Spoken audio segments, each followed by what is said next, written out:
Hello guys, என் பேர் ஸ்ரேஷ்டா. இன்றைக்கி நம்ம சேனலில் எர்ரக்காரம் தோசை பண்ண போகிறோம். அதுக்கு தேவையான இன்க்ரீடியன்ட்ஸ்: ஒரு மிக்ஸி ஜாரில் உப்பு, மஞ்சள், சுட தண்ணியில் 20 மிளகா ஊற போட்டு வச்சுக்கணும், பூண்டு, வெங்காயம்,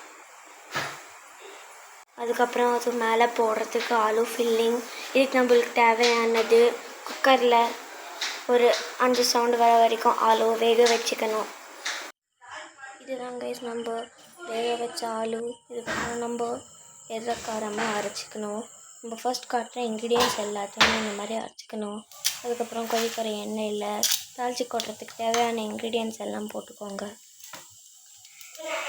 அதுக்கப்புறம் பெருங்காயம்,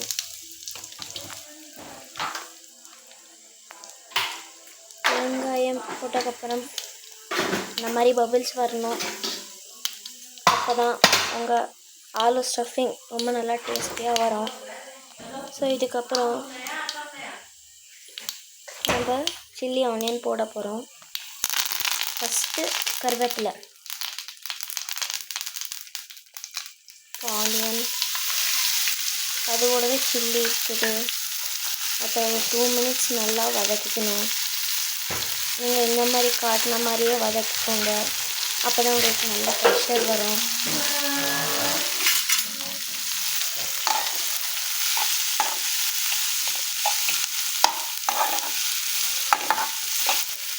வதக்கச்சு ஹையில் வச்சுக்கோங்க ஃப்ளேமை. இப்போ அவங்க காட்டின மாதிரி திருப்பிக்கோங்க. கொஞ்சம் மஞ்சள் போட்டுக்கணும், டேஸ்ட்டுக்கு தேவையான போட்டுக்கணும். இப்போ நல்லா ஆனியனில் சில்லியில் கலக்கிற மாதிரி வதக்கிக்கோங்க.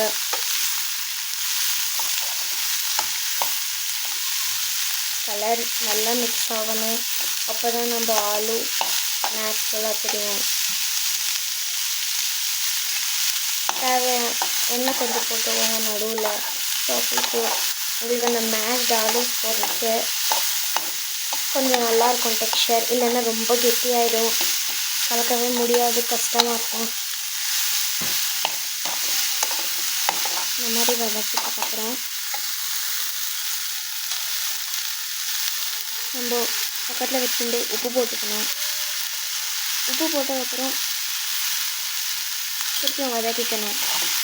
அந்த டர்மரிக், அதுக்கப்புறம் தாளித்து கொட்டின சீசனிங், அதுக்கப்புறம் சால்ட், இதெல்லாம் நல்லா பிளெண்ட் ஆகணும். இல்லைன்னா நீங்கள் சாப்பிட்றது ஒரு பார்ட் சால்ட்டே இருக்காது, இன்னொரு பார்ட் ஃபுல்லாக சீசன்டாக இருக்கும். இந்த மாதிரி உங்களுக்கு அன்ஈவன் டேஸ்ட் வரும்.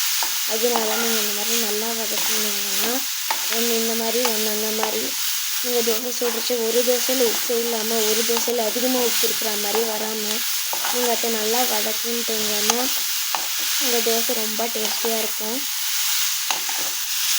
இது நம்ம செஞ்ச ரெசிபி கிடையாது, ஒரிஜினல் குண்டூரோட ரெசிபி தான் ஆக்சுவலாக இருக்கும். ஏன்னா இது நம்ம குண்டூர் காரம் தோசை. இப்போ நம்ம மேஷ்ட் ஆலூஸ் போட போகிறோம்.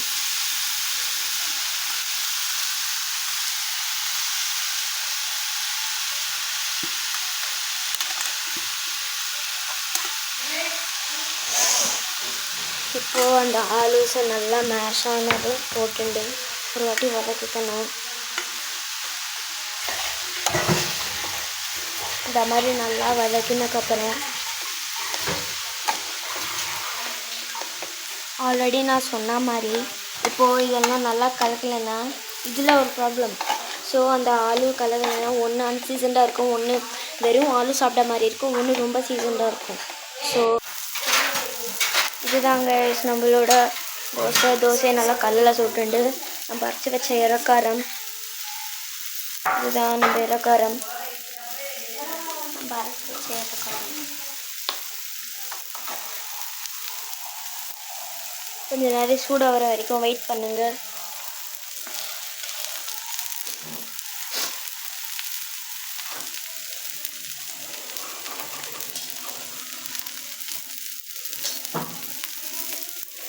இந்த மாதிரி தோசைக்குள்ளே நடுவில் குட்டி குட்டியாக பபுள்ஸ் பண்ணும். அப்புறம் அந்த தோசை நல்லா வரும், கிறிஸ்பியாக க்ரன்ச்சியாக, சாப்பிட்றதுக்கு டேஸ்ட்டாக இருக்கும். இதுக்கு நடுவில் நம்ம ஆலு ஸ்டஃபிங் போட போகிறோம். இந்த மாதிரி ஸ்ட்ரைட்டாக போட்டுன்ற தோசையை ஃபோல்டு பண்ணாச்ச நடுவில் குழி கடிச்ச கொஞ்சம் ஆளுவும் ஈஸியாக கன்வீனியண்ட்டாக எடுத்துக்க முடியும். இல்லைன்னா நம்மளுக்கு எடுத்துக்கவே முடியாது. இந்த மாதிரி ஃபோல்ட் பண்ணிவிட்டு சர்வ் பண்ணிவிட்டு ஆயிடுச்சு. ரெடி. Thank you guys. உங்களுக்கு ஃபர்தர் என்ன ரெசிபிஸ் வேணுமோ காமெண்ட் பண்ணுங்கள். பாய்.